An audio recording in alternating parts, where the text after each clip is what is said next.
인류 역사상 가장 위대한 천재로 불리는 사람, 만유인력의 법칙을 발견한 아이작 뉴턴을 모르는 분은 없을 겁니다.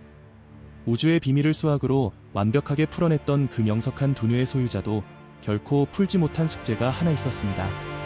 바로 사람들의 탐욕이 만들어낸 거대한 거품, 영국의 남해회사 법을 사태였습니다.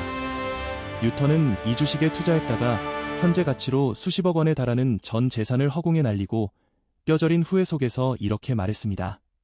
나는 천체의 움직임은 센티미터 단위까지 계산할 수 있지만 인간의 미친 광기는 도저히 계산할 수 없다. 우주를 이해했던 천재조차 파산하게 만든 시장의 광기. 그런데 여러분, 이 끔찍한 붕괴 속에서도 천재 뉴턴을 비웃듯 유유히 막대한 부를 챙겨 빠져나온 사람들이 있었습니다. 오늘은 18세기 초 영국을 휩쓸었던 남해회사 버블의 현장으로 들어가 종이 위의 숫자를 진짜 부로 바꾸는데 성공한 생존자들의 놀라운 통찰력을 부동산이라는 실물 자산의 관점과 함께 짚어보겠습니다. 때는 1720년, 대영제국이라는 이름으로 세계로 뻗어나가던 영국은 오랜 전쟁으로 막대한 국가부채에 시달리고 있었습니다. 이때 영국 정부와 결탁하여 남해회사라는 기업이 등장합니다. 이 회사는 정부의 빚을 대신 떠안는 조건으로 당시 황금의 땅으로 불리던 남아메리카와의 독점 무역권을 따냅니다. 사람들은 상상했습니다. 남해회사의 배가 영국을 떠나 남미로 가기만 하면 배 안에 금과 은이 가득 실려 돌아올 것이라고 말입니다. 하지만 실상은 달랐습니다. 당시 남미는 스페인의 식민지였고 영국 배가 무역을 할 수 있는 횟수는 1년에 단 한 척으로 제한되어 있었습니다. 사실상 무역으로 돈을 벌 수 없는 구조였죠.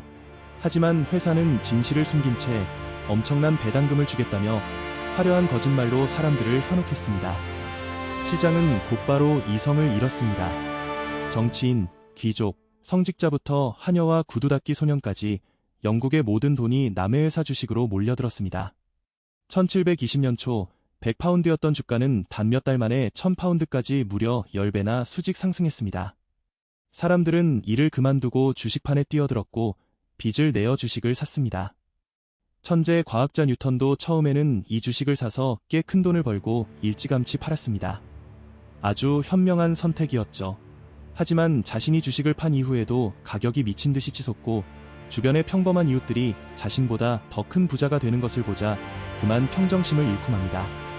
나만 벼락부자가 될 기회를 놓치고 있다는 공포, 바로 포모 증후군에 빠진 뉴턴은 주가가 꼭대기에 달했을 때 남은 전 재산을 탈탈 털어 다시 주식을 사버리고 맙니다. 그 끝은 참혹했습니다. 그해 여름, 남해회사의 임원들이 몰래 자신들의 주식을 팔아치우고 있다는 소문이 돌기 시작했습니다.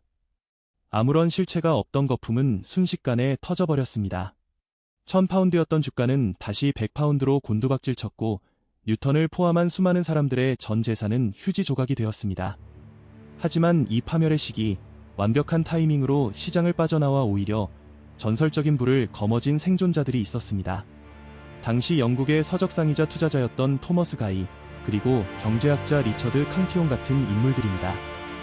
이들은 어떻게 천재 뉴턴도 피하지 못한 함정을 피했을까요? 첫째, 이들은 수익에 취하지 않고 과감하게 익절, 즉 수익 실현을 실행했습니다. 주가가 하늘 높은 줄 모르고 치솟을 때 이들은 대중과 함께 환호하는 대신 차갑게 시장을 분석했습니다. 남의 회사에 실제 수익 모델이 없다는 것을 간파한 이들은 주가가 오르는 중간중간 자신의 주식을 계속해서 내다 팔았습니다. 내가 산 가격보다 올랐다면 남들이 더 오른다고 외치더라도 자신이 정해둔 목표가에서 미련 없이 시장을 빠져나오는 출구 전략을 실천한 것입니다. 둘째, 이것이 가장 중요한 핵심입니다. 이 생존자들은 주식으로 번 돈을 종이 위에 남겨두지 않았습니다. 모니터 화면의 숫자나 종이 증서는 회사가 망하면 그날로 사라지는 허상이라는 것을 누구보다 잘 알았습니다. 그래서 이들은 주식을 팔아 챙긴 현금을 들고 즉시 밖으로 나갔습니다. 그리고 무엇을 샀을까요? 바로 부동산이었습니다. 경제학자 캉티용은 거품이 터지기 직전 주식을 모두 처분하고 그 막대한 현금으로 런던과 파리 등 유럽 주요 도시의 토지와 최고급 저택들을 사들였습니다. 투자자 토머스 가이 역시 주식으로 번 돈을 몽땅 실물 경제로 옮겼습니다. 그는 그 돈으로 런던 한복판의 땅을 매입하고 거대한 건물을 올리기 시작했습니다. 그 건물이 바로 지금도 런던의 국건이 서 있는 명문 병원, 가이스 병원입니다. 여러분, 이들의 생존 방식은 오늘날 우리에게 아주 묵직한 진리를 던져줍니다. 주식이나 코인, 혹은 어떤 금융상품이든 그것이 창출해낸 수익은 그 자체로는 완전한 내 것이 아닙니다. 그것은 그저 픽셀로 이루어진 숫자일 뿐입니다. 진정한 투자 고수들은 거품이 낀 시장에서 얻은 수익을 시간이 지나도 가치가 변하지 않고 비바람을 견뎌내며 누군가에게 공간을 제공하는 굳건한 땅과 벽돌, 즉 부동산으로 치환할 줄 아는 사람들입니다. 종이 위의 숫자를 실제하는 영토로 바꿀 때 뜬구름 같던 수익은 비로소 대를 이어 물려줄 수 있는 진짜 자산이 됩니다. 뉴턴은 수학적 계산에는 완벽했지만 숫자를 실물로 바꾸는 이 단순하고도 이대한 변환의 마법을 알지 못했던 것입니다. 광기의 시대에 흔들리지 않고 목표를 향해 걸어가 그 결실을 변치 않는 공간의 가치로 새겨넣은 사람들. 그들의 발자취는 지금 우리가 어떤 자산을 어떻게 바라보아야 하는지 명확한 나침반이 되어주고 있습니다. 영상이 유익했다면 구독과 좋아요로 우리의 여정에 동참해 주십시오.